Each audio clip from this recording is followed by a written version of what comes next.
Hallelujah. Praise the Lord. Eeyo gooftaatti kan gammadu.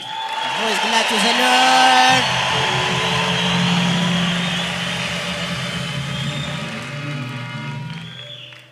Namni tokko guyyaan irraa kan kootedha. Somebody shout, today is my day. Nama simbira jiruun Tell to your neighbor, isa fuutee dhufte sana. Fuutee hin galtu. you will never take home the burden you came with.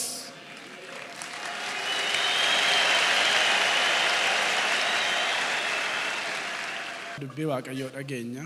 Let us be on our feet as we are going to read the entrance verse together. Ximootiyoos isa duraa Take out 1 Timothy tokko boqonnaa tokko lakkoofsa 4 amma 5tti nan dubbisaa. I will read chapter number 1 from verse 4 down 5. Mammaaksa amantii eeguu idda qomoo isaanii sanuma hin qabne lakkaa'u akka dhiisan godhi.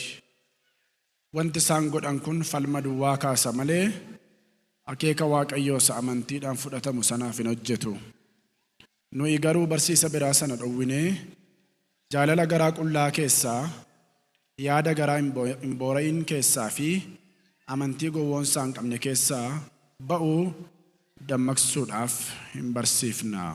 Says, nor give heed to the fables and endless genealogies which cause dispute rather than godly edification which is in faith. Now the purpose of the commandment is love from pure heart, from good conscience, from sincere faith, from which some having strayed have turned aside to idle talk. Harka mirgaa mataarra kaasiniin kadhadha. Put your right hand over your head as you will join the prayer. Humna dhiiga olichaan ammaa kaasee isiniifan kadhadha. I will pray for you by the power in the blade of the Lamb. Macaaficha hubataniif sammuu isaanii baneedha. He opened their mind to understand the Dhoksaa scripture. Waaqarraa kan akkasin hubachuu dandeessaniif To you to ejji qalbii understand. keessanii sammuuf lapheen keessan ammaa kaasee kan baname haa ta'u. The mysteries of the scripture, may your mind be opened.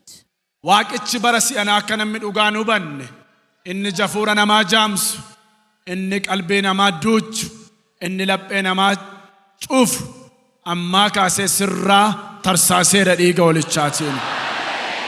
May the scripture of the ruler of the time be torn out. Preezensiin Waaqayyoo isinitti dhaga'amu ammaa kaasee.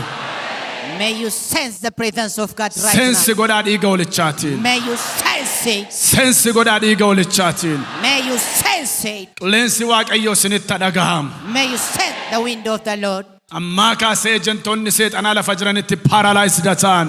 May any Galaana agents hamma of galaanaatti. Satan Andara hamma andara lafaatti. be paralyzed Paralyzed ta'an. from every corner of the earth. Nu barsiisi. Teach us, Lord. Sagalee kana booda namni dhukkuba hafuuraatti, dhukkuba foonitti, dhukkuba ikoonomiitti haa fayyu. May they all be healed from any form of Waan na sickness. dhageesseef ulfaadhu. Thank you for you have heard me. Maqaa Yesuusiin ameen. In Jesus' Nooraa name I galata pray. fidaataa. You may be seated. Hallelujah. Praise the Lord. Argama Waaqayyoo sarraatti baga nagaan dhuftan. You are all welcome to today's God's presence. Gooftaan isin jaallata. And the Lord loves you all. Akeeka isiniif qaba. And He has a plan for you too. Nama simbira jiruun akeeka sii qaba jedhaani. Say to your neighbor, God has a plan for you. Haa ta'u dubbiin Waaqayyoo har'as hin barsiisu. So today I'm going to speak from the Word of God on the subject entitled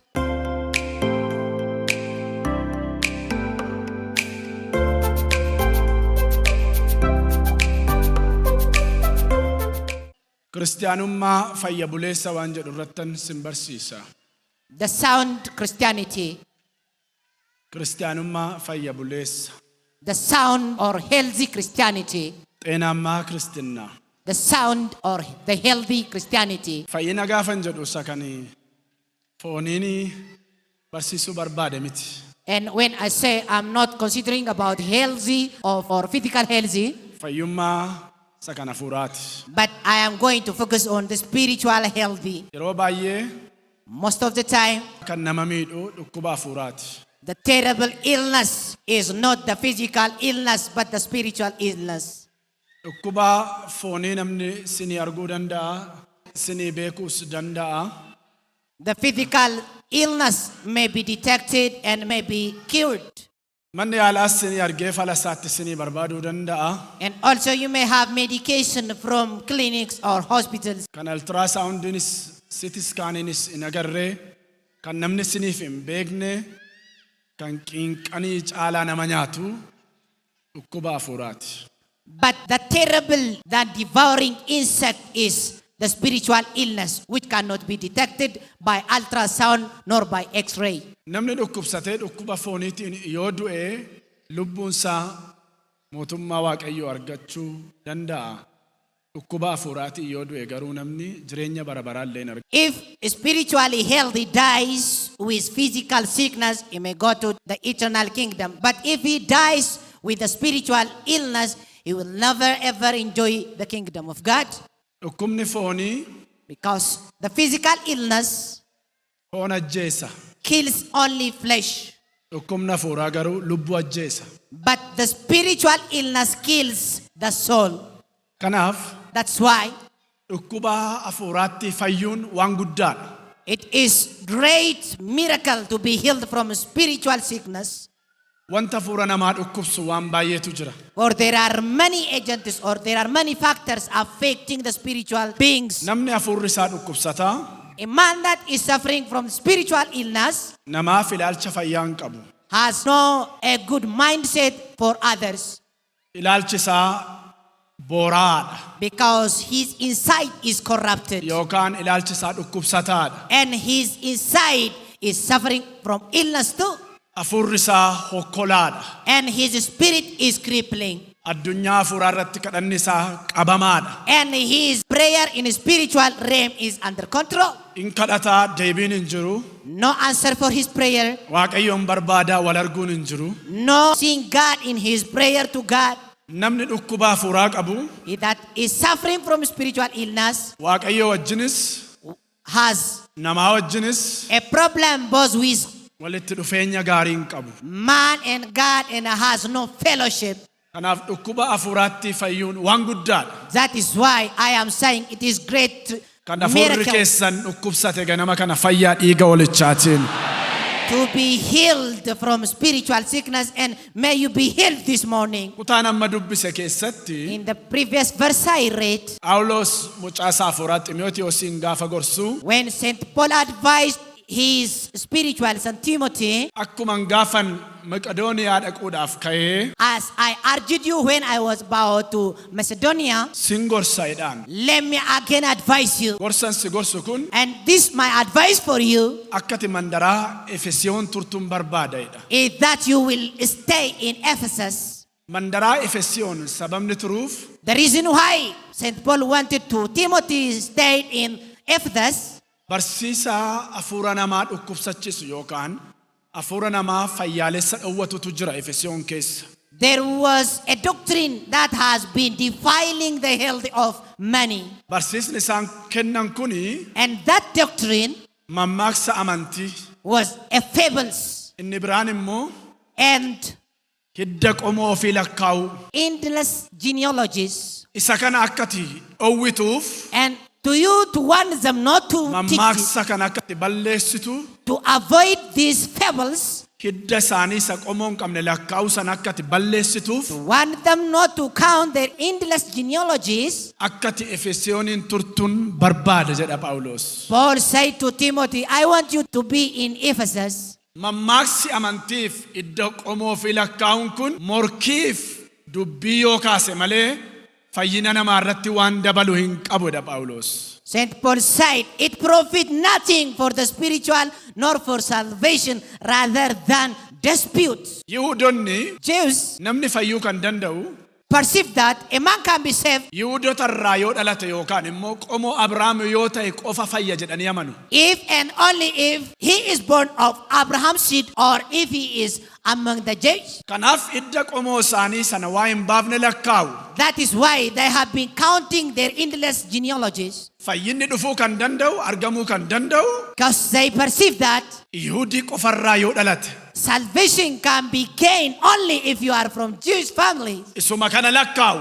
That's why they count their Isuma kana genealogies. dubbatu. That's why they talk about. Phaawulos garbichi Waaqayyoo garuu But St. Paul, the servant of God, Galaatiyaa boqonnaa 5 lakkoofsa 2 gaafa dubbiftan if you read from Galatians chapter number 5 from verse 2 down 4, namni Yihuudii ta'ee dhalateef yookaan dhagna qabachuu duwwaadhaan dhagna ga'uu qabateef fayya miti.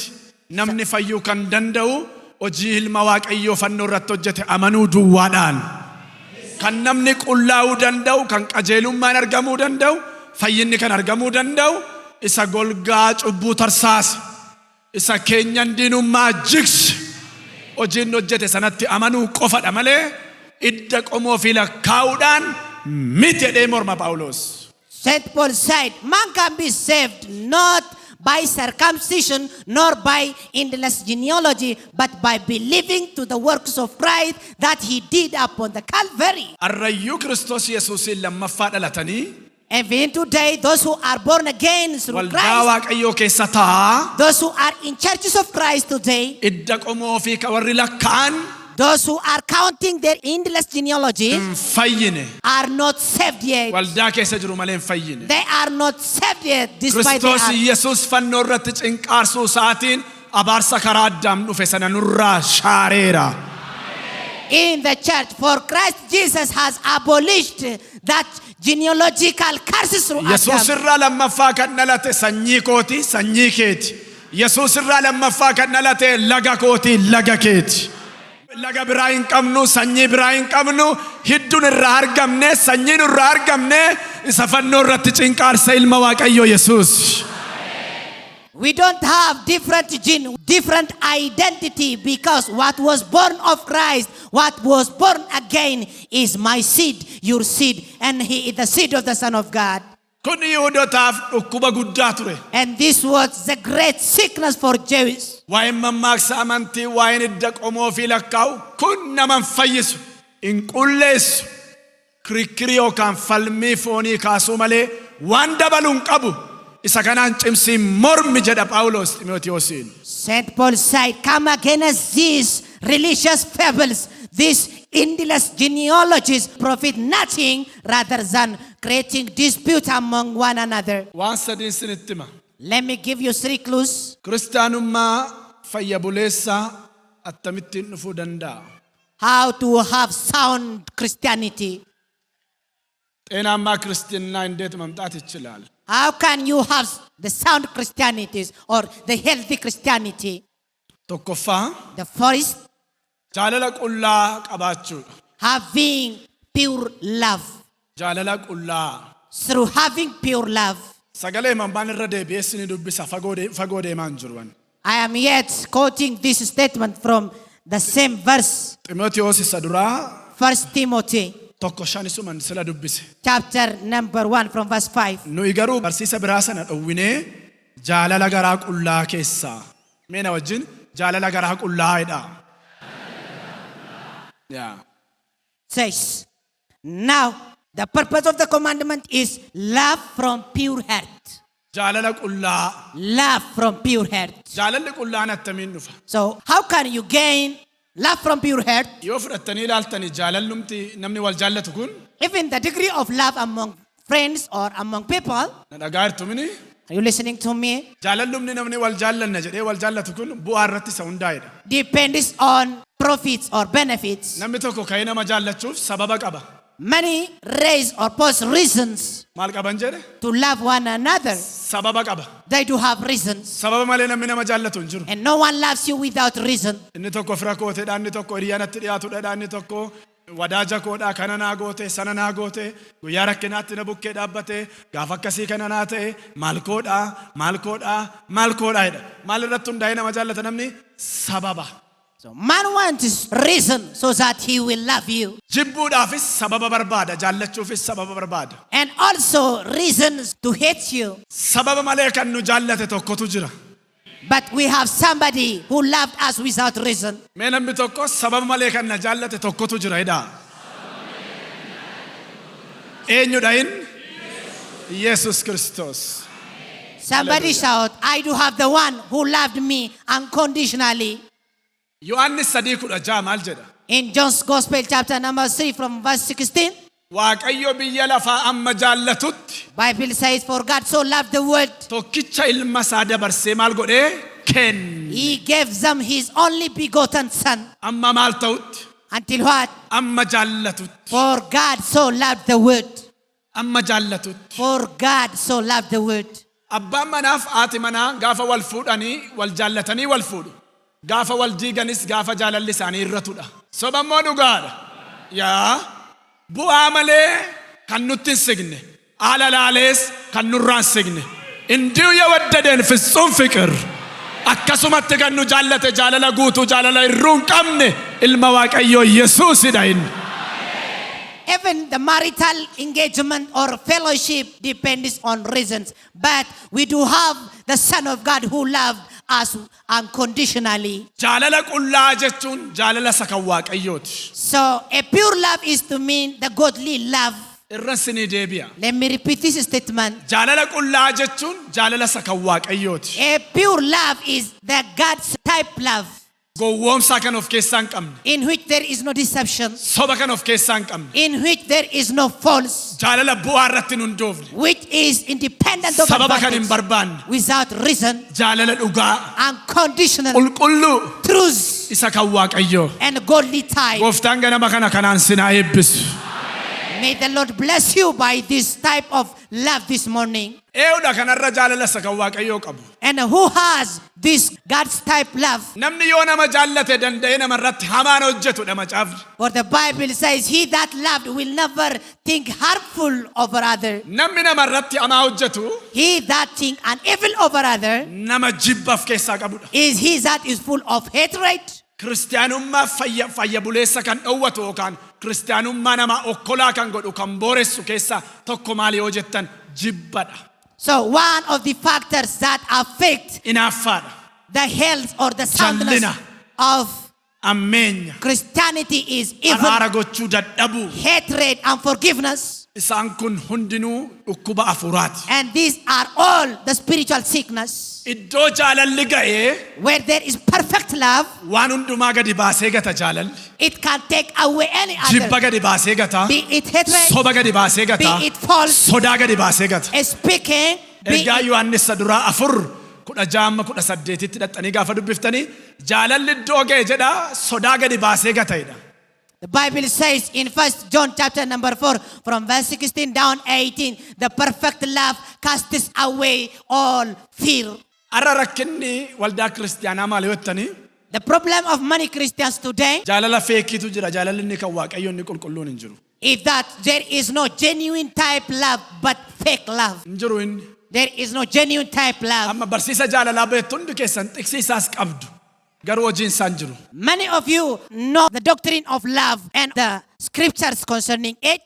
Yesuus akkas jedhe But Jesus said Maatewos 22 in Matthew chapter number 22 37 from verse 37 amma 40tti through 14. seerriif raajonni suma kana barsiisu jedhe. He said, prophets and laws teach this. Barsiisi raajotaa fi barsiisi seeraa isuma kana. These are the teachings of prophets and laws. Isa kamiin Which types of nama akka mataa keetti jaalladhu. teaching? Love your neighbor like yourself. Mee waa sin gaafadha. Let me ask you something. Ammam of jaallattu? How much do you love yourself? Ha? How much do you love yourself? Ammam of jaallattu hin jedhe. Can you tell me? Tilmaaman qabu mini yoo. It's beyond measure. Macaafni akkuma of jaallattutti nama maal ta'edha? Jaalladhu jedha. That's why the Bible says, love your neighbor like yourself. Amma jechi kun salphaadha. And this is very simple Hojiitti kun saa garuu ulfaataadha. statement to quote, but difficult to act. Barsiisi seeraaf barsiisi raajotaa kan isaan barsiisan nama akka mataa keetti jaalladhu isa jedhudha. The teachings of laws and the teachings of the four prophets is this: love your neighbor as yourself. Yesuus Jesus. akka of jaallatutti nuun jaallanne ofii isaa caala nu jaallate. Loved us even not as we love one another, but above that. Maaliif beektu? Do you know why? Nuyi Waaqayyoon hin jaallanne jedha ergaa Yohaannis duraa 4:10 dhaxxanii gaafa dubbiftan Waaqayyotu nu jaallatedha. Waan nu jaallatuuf tokkicha ilma isaa nuu kenneedha. Ilmi isaa immoo lubbuu isaa nuu kenne. Firoota ofiitiif lubbuu ofiirra kennuu kan caalu hin jiru jedhe Gooftaa Yesuus.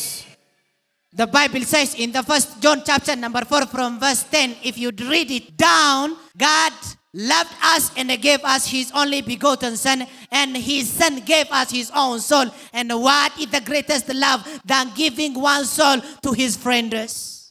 Namni jaalala qabu Waaqayyo wajjin walitti dhufeenya sirrii qaba. He that has love has a good intimacy. Jaalalli kadhannaa keessaniif tajaajila keessaniif waan gootan kamiif iyyuu humnadha. With God. Force yookaan humna amantiiti jaalalli. For love is the spiritual force to bring you together with God. Kennaan ayyaana Waaqayyo sin keessa kaayyuu kan hojjetu jaalalaan. Even the gifts of grace can function in your life through love. Karaa Waaqayyo ittiin hojjetu jaalala. And the access by which God works is Karaa love. Waaqayyo ittiin biyya lafaa moo'e meeshaa lolaatiin miti jaalala.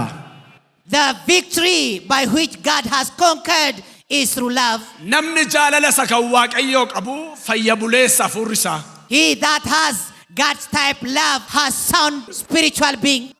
Nama simbira jiruun Say to your neighbor, namni jaalala isa kan Waaqayyo qabu amantiin isaa yookaan hafuurri isaa fayya buleessa jedhaani. he that has God's type love has a sound spiritual life. Maalidhaan jedhee fayya buleessa. Sound spiritual life. Fayya buleessa. Healthy spiritual life.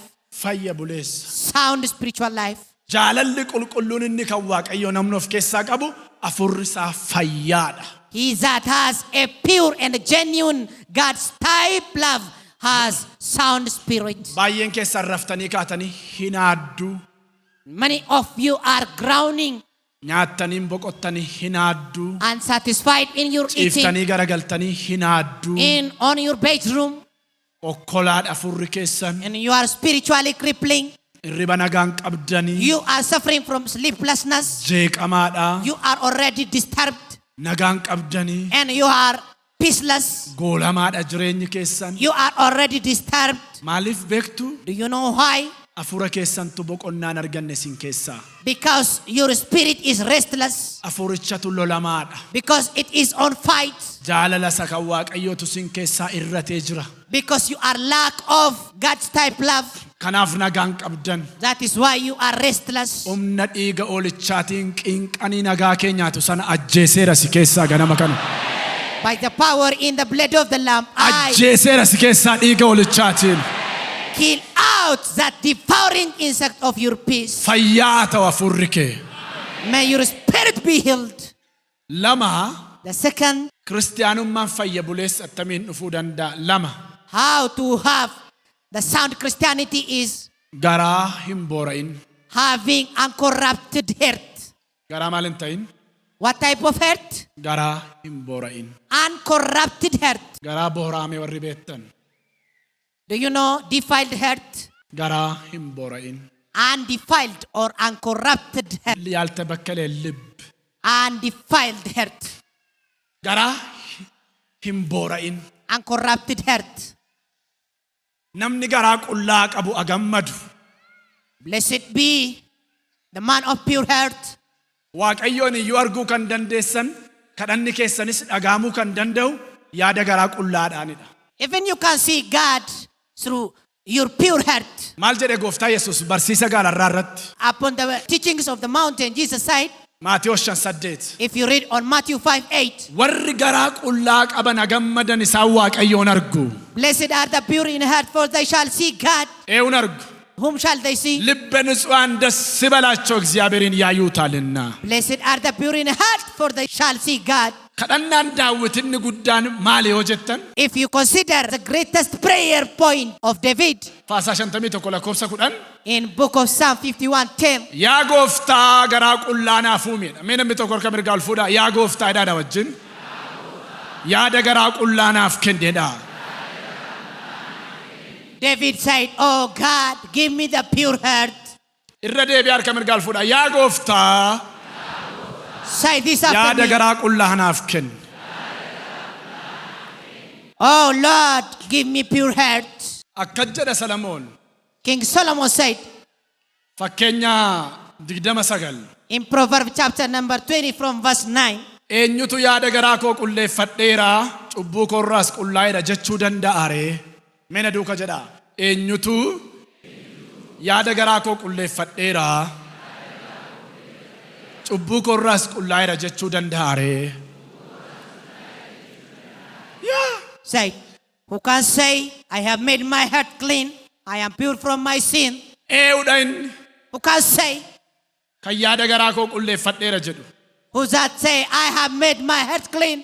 Eenyudha inni Who can say, kan cubbuu kootti qullaa'eera jedhu. I am pure from my sin? Dhagaa waan sinitti himaa. Listen to me, let me tell you this again. Namni yaada garaa qullaa qabu He that has pure heart neetworkii hafuuraa sirrii qaba Waaqayyo wajjin. has right connection with Yaadi God. garaa qullaan chaanaalee hafuuraati. For pure heart is a spiritual Diishii channel. hafuuraati. It's a spiritual dish or antenna.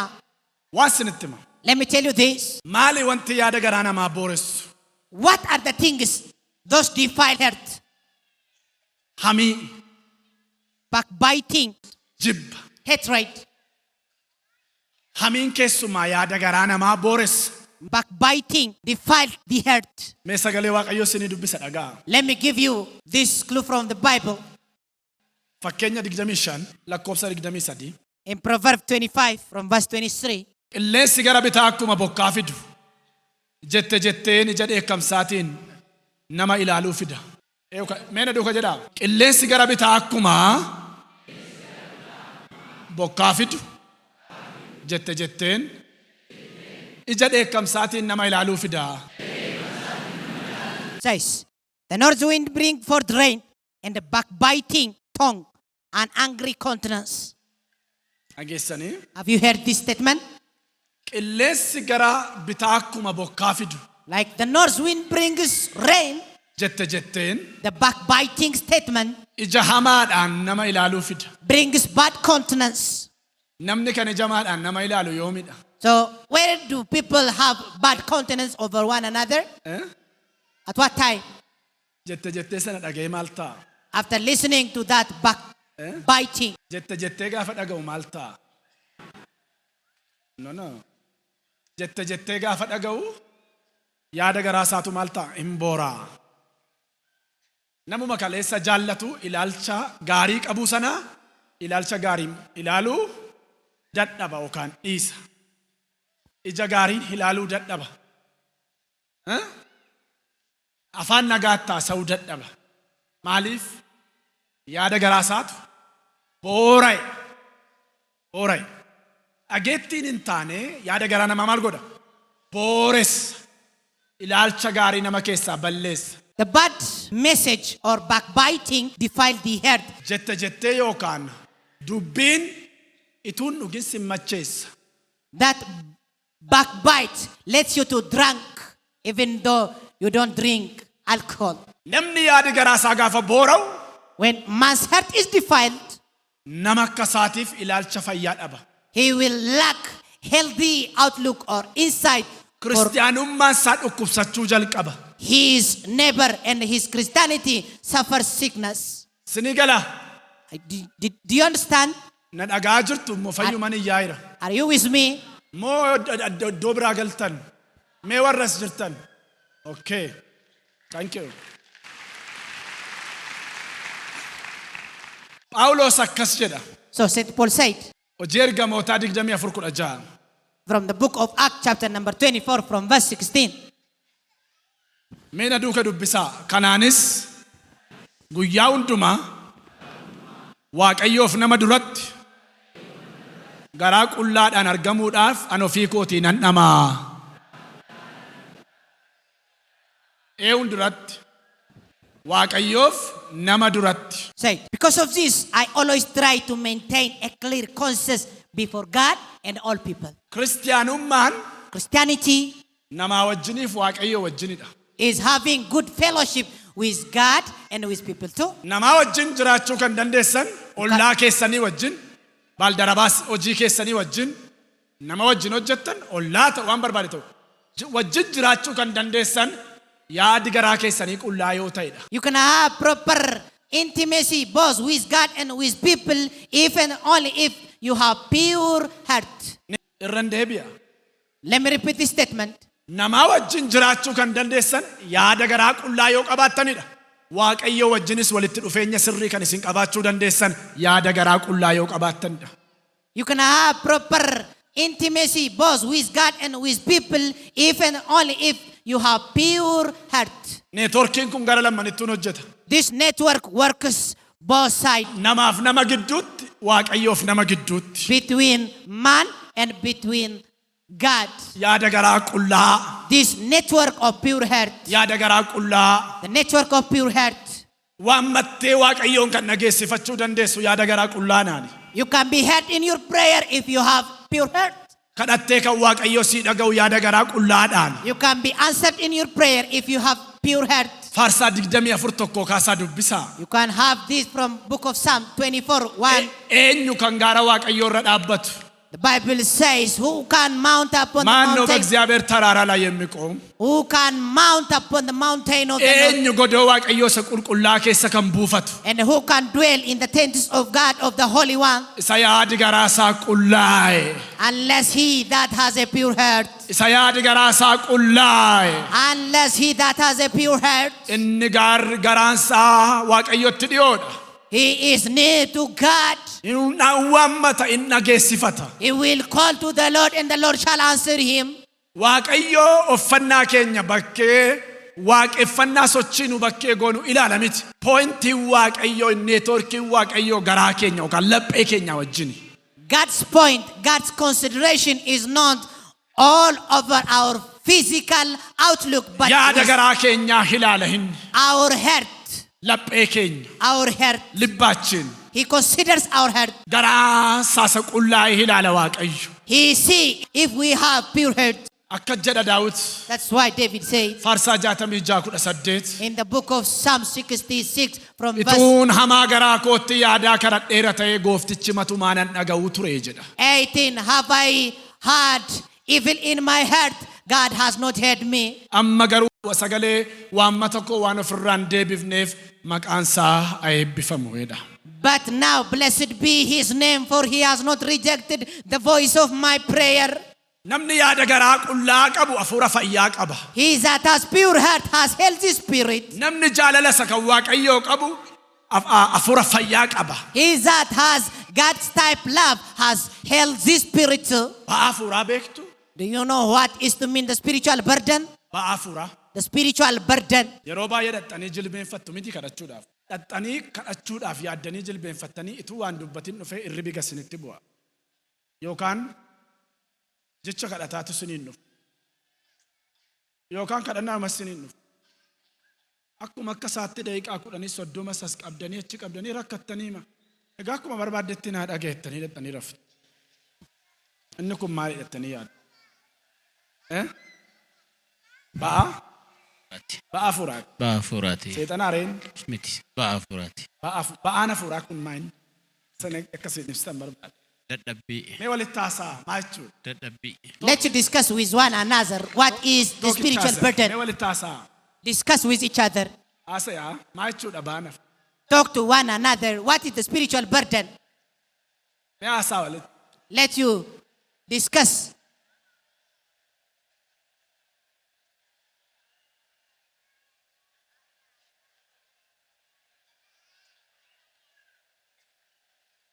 Obaasoftu miti walitti haasa'a waliif. Discuss with one another what is to mean the spiritual burden.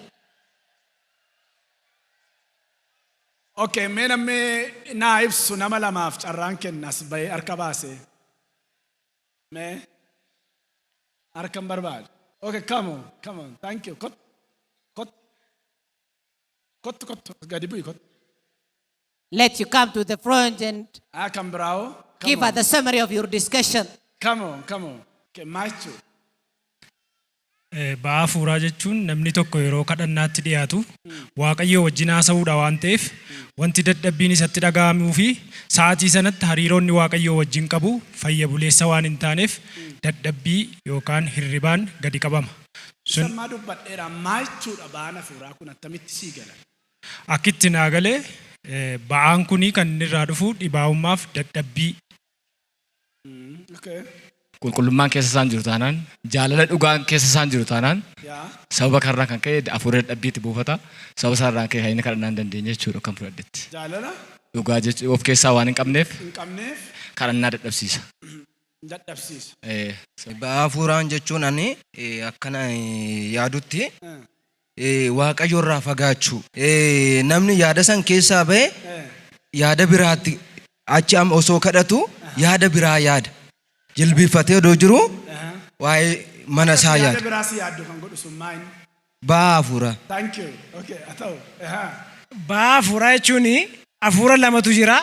Hafuura seexanaa fi hafuura qulqulluudha. Hafuura ba'aa hafuuraa ni jennu kun egaa hafuura isaa qulqulluu isa wanta inni nu geggeessu yookiin wanta hafuurri qulqulluun nutti ajaju sana akka nuti hin hojjenneef isa gufuu ta'uudha jechuudha. Isin hirriba ta'uu danda'a, dadhabbii ta'uu danda'a, wanta garaagaraa ta'uu danda'a. Ba'aan hafuuraa kun hojii hafuura qulqulluu sana akka hin hojjenneef gufuu sana nutti ta'u jechuudha ba'aan hafuuraa akka. Kamsi godha innaa kadhattu siin. Yoo na dadhabsiisa ta'e yoo isa dhugaan attamsi godhan jedhe yeroo kadhattu. naka kaasaa kan kadhadhuuf jaalala Kiristoos kana natti dhageessisan. Yeroo hunda'u. Yeroo hundas ta'u baatu al tokko tokko ba'aa. Thank you. Thank you. Harka walitti dhaafi. Thank you. Okay. Ba'aa hafuuraa jechuun anaaf akkanaa galutti Yeah. namni tokko fuula gooftaa duratti gaafa dhiyaatu Yeah. jireenyi isaa keessi qullaa'aa miti taanaan fakkeenyaaf nama ajjii walitti qabamee yoo jira ta'e ollaa ajjii walitti qabamee yoo jira ta'e yeroo jilbeenfatu hafuurra hamaa suni yaada sana keessa fidaa gooftaa wajjin akka wal hin argine godha jechuudha. Kanaaf jireenyuma dursaa yeroo gooftaatti dhiyaatu iyyuu waan hundumaa of keessaa gatee laphee qullaa'aatiin gooftaa duratti akka dhiyaatuuf waaqayyo isa barbaada. Kun egaa waan akkasii keessaa jira taanaan ba'aa hafuuraa jedhama jechuudha. Waan akka maalii? Nama ajjii walitti qabamuu, nama jibbuu. Jibbi ba'aa hafuuraadha. Ba'aa hafuuraadha. Ba'aa hafuuraati. Thank you. Ungaa. Okay. Ba'aa hafuuraa jechuun wanta hafuura waaqayyo wajjin waliin galle ba'aa hafuuraa jedhama. Isaan keessaas yeroo kadhannaadhaaf gara kadhannaatti seennu hirribaa ta'u, qaawwaa ta'u, amee haa ta'u, jibbaa ta'u wanti namni guyyaa gurra keenya irratti biyya lafaarra jira waan ta'e wanti nutti asaasaa oole hundi kan hafuura waaqayyo wajjin waliin galle ba'aa hafuuraa jedhama. Ba'aa hafuuraa jechuun kan hafuura waaqayyo wajjin waliin galle yommuu dirree kadhannaa seennu hafuura waaqayyo abbaa barbaanna.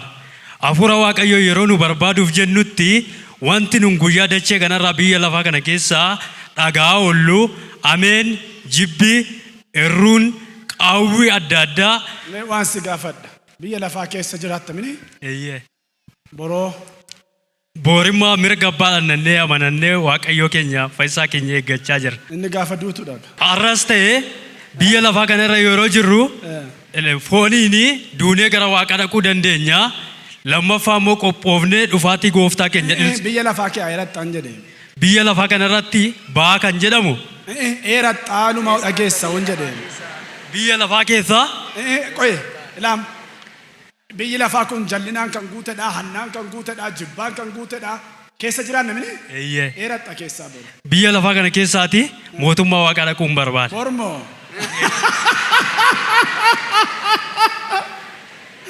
Thank you. Thank you. Beekaa siyaasin haasofise hundi keessanuu argattaniittu. Okay? Harka walitti dhaafi. Isin haa eebbisu nooraa ta'a. Mee waan isinitti hima. Mee Roomaa 13:8 baasaa.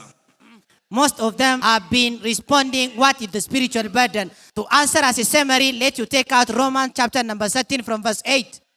Roomaa 13:8. Mee na duuka. Wal jaallachuu irraa kan hafe gatiittiin wal dubbiftan hin qabaatinaa. Amaariffisa ከፍቅር በስተቀር የማንም ዕዳ በእናንተ ላይ አይኑር. Says, owe no one anything except to love one another. For he who loves another has fulfilled the law. Yaada keessan asnaa deebisaa deebi'a maan sinitti hima. Consider. Jaalalarraa kan hafe idaan namaa maal hin ta'in. Isinirra amma mee namni idaan irra jiru nama idaarraa qabu sana akkam ta'a gaafatti dhufu. Yoo idaa sana baasuu dadhabe. Hin baqatamini karaa cabsata. Hin qaanaa maaliif idaate irra jira. Jibbi hidaadha. Gatiidha jibbi. Hatred is an owe. Jibbi gatii yookaan hidaadha. It's a burden or an owe. Hammeenyi hidaadha. Evil thinking. Jallinni hidaadha. Wickedness Araara gochuu dadhabuun hidaadha. and forgiveness Ba'aa hafuuraati isaan kun. are all spiritual burden. Naggara dhagaafa jettan gadi sin qaba. Afurri kadhataan jiru. Jechi kadhataan jiru. Faarfannaan hin jiru. Abjuun hin jiru. Mul'anni hin jiru. Those who press you down when you are about to pray and forbidding not to seek Seexanni illee maaliif sin irratti hojjeta beektu? the face of the Lord. Ibaartuun illee maaf sin irratti hojjeta beektu? Idaatu sin irra jira. Even Satan is working on you because Namni jaalala isa kan Waaqayyoo isa qullaa of keessaa qabu. Namni yaada garaa qullaa qabu hidaa kamirraayyuu bilisa. there is an awe on you. But if you have a pure heart, you are free of any awe. Nama simbira jiruun Tell to namni your neighbor. jaalala qullaaf yaada garaa qullaa qabu hidaa kamirraayyuu bilisa jedhaani. He that has pure heart is free of awe. Ameen. Sidii gala amma gaafa dhaqxanii jilbeenfattanii afurri qulqulluun dhufee sin ceephaa yiwaqsaachu'al. Sana gooteetta baluun kana hojjetteetta sirrii miti. Sammuu keessan keessaa sinitti bilbilaa cu'et kiyyatu jira keessan keessaa hin iyyaa sammuutti sin iyyaa sinitti iyyaa iyya sanarraa kan ka'e riba dhabdu iyya sanarraa kan ka'e nagaa dhabdu gaafa garuu jaalallinni kan Waaqayyoo sin keessa jiraate yaada garaa qullaa qabdan raftanii riba nagaa akka daa'imaatti raftanii kaatu wanti sin kasasu hin jiru wanti sin lolu hin jiru sammuun keessan bilisaa afurri bilisaa Waaqayyoo waammattanii hin dhageessifattu kun eessaa dhufa jaalala dhugaaf yaada garaa qullaa keessaa dhufa hidhaa namni hin beenne sanaa kan rakkattu irraa siikeera ganama kana dhiiga olichaan Here is the summary. hiikeera sammuu kee hiikeera yaada kee. If you kneel down to pray in the presence of God with the heart of hatred, the Holy Spirit condemn you and you feel difficulty to communicate the Lord. But if you are suffering of such a burden, may you be set free from this time on. Mee waan nama jedhu kan sinii gale sirriitti. Did you understand what Waan nama dubbadhe mee warri sinii gale harka raasaa. I have been discussing all? Dhugaam. Dhukkuba kanatti fayyuun barbaaddu. Fayyaa dhiiga olichaatiin. May you be healed from such Fayyumna dhiiga olichaan. sickness. Be healed. Namni bara kana nama qabeeniin malee maraatee dhumeera. Many people are suffering from madness. Wayyaan ganne malee maraateera. Though they are wearing or putting on their clothes, Fayyaatti honeera namni. they are already wilded. Fayyummaan isa bakkee miti isa keessaadha. And the healthy is not the physical health, but the spiritual Isa health. keessaadha fayyummaan.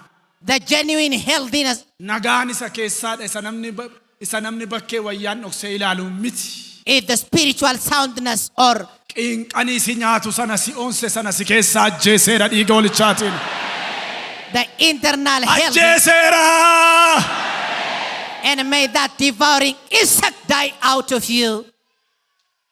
Sadii The third, kiristiyaanummaan fayya buleessa attamiin dhufuu danda'a. Sadaffaa amantii gowwoomsaa hin qabne. Shingalaa የሌለበት እምነት amantii gowwoomsaa hin qabne. having faith without deception.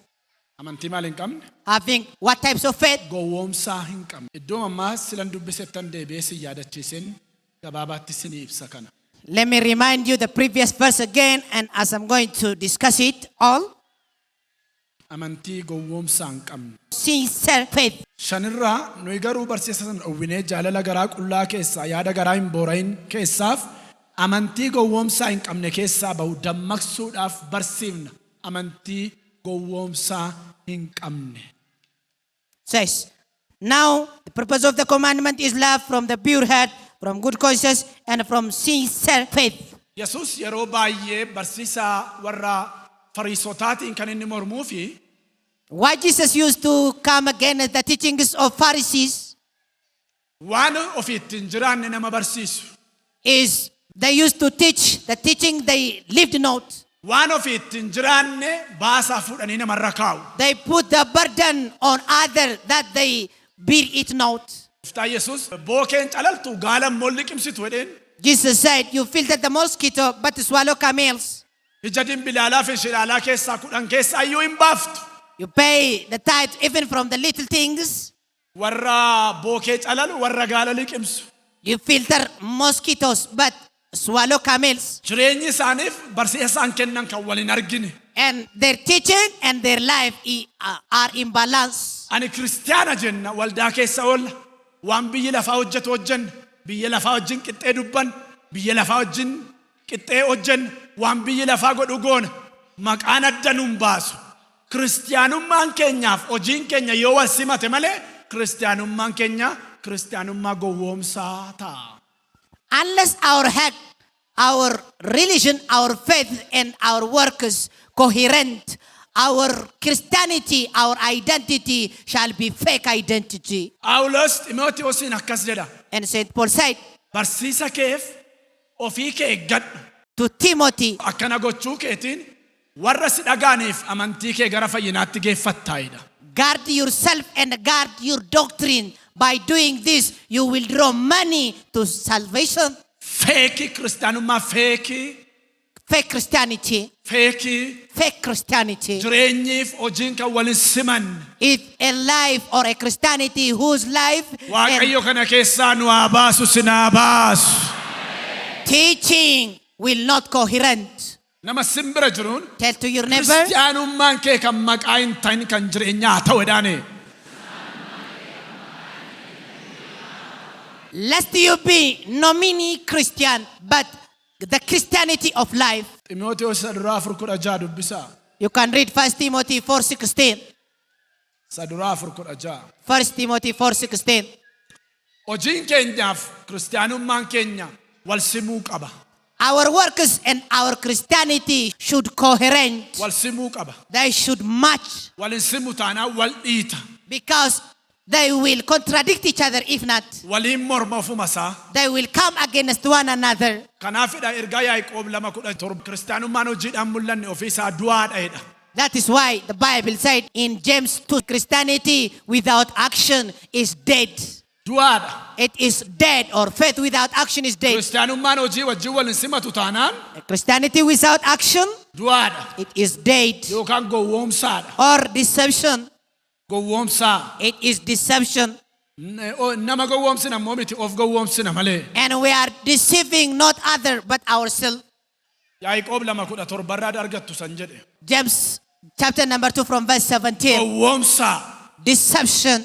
Kottaa waan sinitti himaa. Come, let me tell you something. Jiraadhaa kiristiyaanummaan hin jiraatama. Live for Christianity is a life. Hin gowwoomsinaa. Never deceive one another or yourself. Fakkeessinaa. Never imitate. Biyya lafaa fakkaataa waldaa keessan dhaabatinaa. Never imitate in the word and the living Ormaa wajjin firoomaa waldaa keessan dhaabatinaa. in churches. Isin maatii Waaqayyooti. For you are God's Isin family. mucaa Waaqayyooti. You are God's children. Hiikkadhaa biyya lafaarraa.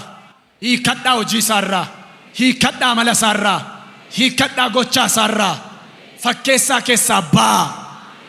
Connect your joints with the word. Live the life of imitation aside and live the genuine life. Ilmi Waaqayyoo kiristiyaanummaa fayya buleessa akka isin qabaattaniif sinaa gargaara. May the Son of God help you to have the sound Christianity. Dubbiin dhageessan kun garaa laphee keessanii keessatti isiniif haa eebbifamu. May the word Thank of God you. you have had be sealed in your heart. Daqiiqaa tokko sagalee kana irratti isinii kadhadha dhaabadhaa. Let you be on your feet just for 2 minutes. Mee harka bitaa garaarra kaa harka mirgaa ol fuudhaa. Put your left hand over your chest as you lift up your right hand. Yesuus jedhaa na wajjin. Say, Jesus, Jaalala dhugaa. Gowwoomsaa kan hin qabne. Kan hin fakkeessine. Jaalala kan kee. Naa kenni. Yesuus. Yaada garaa qullaa. Sa Daawit garbicha keef laattu. Naa laadhu. Namaa wajjin. Si wajjinis. Jiraachuu kan danda'uuf. Garaa koo fayyisi. Gowwoomsaa na keessaa baasi.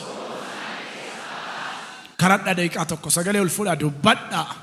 now lift up your voice and say to the Lord, Isuma amma kadhanne kadhadhaa yaada garaa qullaa jaalala qullaa.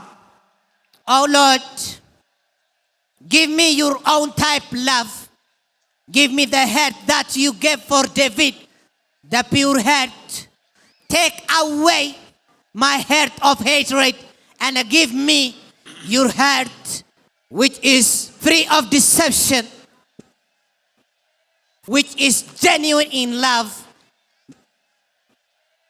Ilaalcha koo fayyisii dhageettii koo fayyisedha gooftaan.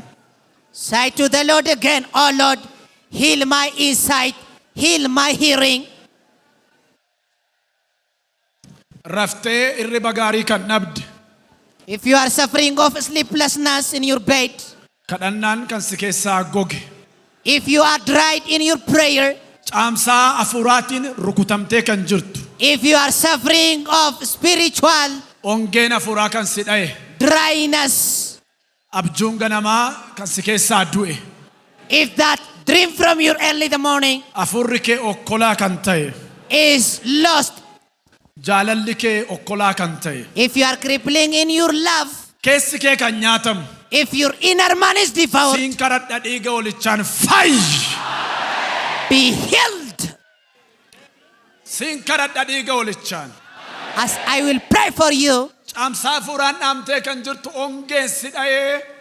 Abjuun sirraa caamee. Nagaan irribaa sirraa fagaatee. Fayyaatti kan duute fayyi. be healed. Radi ananama sakranda diklaria radanama kronda. If you were ready, Fayyi. be healed. Fayyi. Fayyi. Be healed.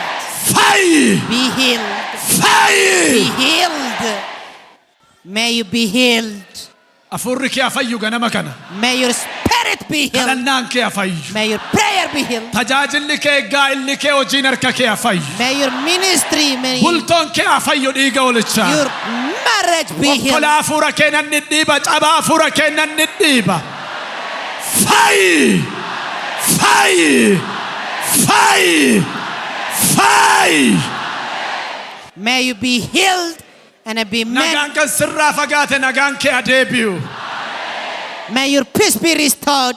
Boojuun nagaa kee boojuun kadhata kee. May the spoil of your peace, the spoil of your prayer be Boojuun restored. tajaajila kee. The spoil of your ministry, Boojuun abduu kee. the spoil of your dream, Adeebi'u boojuun kee. may it be restored. Adeebi'u boojuun kee. May it be restored.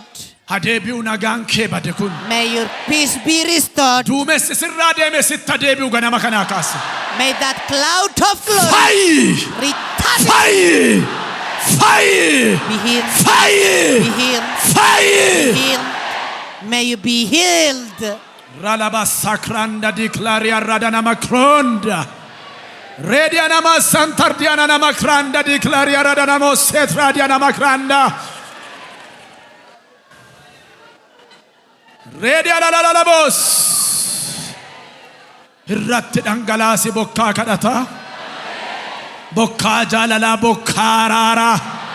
Irratti dhangalaas, irratti dhangalaas, irratti dhangalaas, irratti, irratti, irratti, irratti, irratti, irratti, irratti, irratti, irratti, irratti, irratti, irratti, irratti. Oh, the Lord, we pray to you to bring them, to bring your reign of love on them. Tibuya fura gofta. Touch some precious spirit Be of God. touch the name of Jesus Christ. Talakuba Yesusem. Be touch the name of Jesus Christ. Talakuba Yesusem. Gara laphee kanaatti bu'i dammaqsi. Jaalala ganamaa deebisi. Jireenya ganamaa deebisi. Sodaa kee deebisi. Itti bu'i. Itti bu'i. Lapheen shaffaxe. Lapheen sirkaa bahe kanatti bu'i. Bu'i. Bu'i. Bu'i. Bu'i. Bu'i. Bu'i. Humna dhiiga olichaatiin. May the hand of God touch you right now by the power in the blood of the Lamb. Hallelujah. Praise the Lord. Arra galgalaa kaasee kadhannaan kee afayyu. May your prayer be healed from tonight. Hojiin harka kee afayyu. May the works of your hand be healed. Fayyi. Be healed.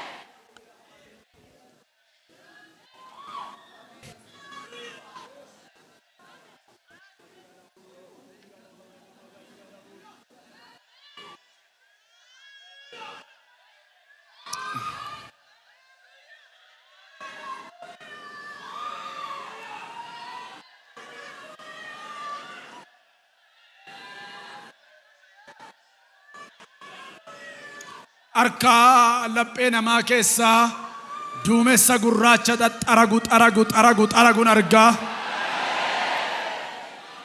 Gooftaan garaa namaa keessaa waa xaragaayira. Radana makranda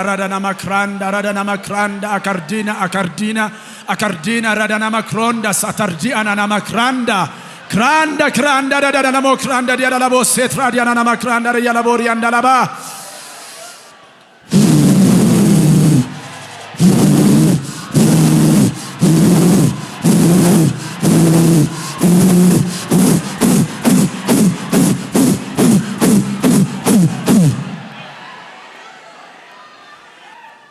Gooftaa si haa galatu. Thank you, Lord, Lapheetti buute kanaaf si haa galatu. for this heart you have touched them. Warra gara keetti deebi'aniif dhugumaan waan itti deebiteef si haa galatu. For you return to those who have returned to you. Kiristaanummaa hamalaa waaqeffannaa hamalaa keessaa waan baaftuuf si haa galatu. For you have taken them away from that Fakkeessaa waan baaftuuf si haa galatu. habitual Christianity, imitating Kana booda Christianity. jiraatanii kan jireenya argatan kanaaf si haa galatu. For those who had the genuine life today, Maqaa Yesuusiin I thank you in Jesus' name. galata fidaa noora. Give God the shout of praise as you are taking your seat. Nooraa taa. You may be seated. Sagalee kana irratti yoo galtanii irratti yaaddanii itti hojjettanii jireenya keessanii wajjin yoo wal simsiistanii If you work upon this word, if you meditate and mix it with your faith, jireenya keessanidha kun. it shall be your life. Namoonni baay'een And many of jireenya you, kaleessaatu hin taane jireenya moo'ichaa jiraachuu jalqabdu yoo kana irratti hojjettan. will live the life of victories, Jireenya warra moo'atanii. the life of the victorious. Yaa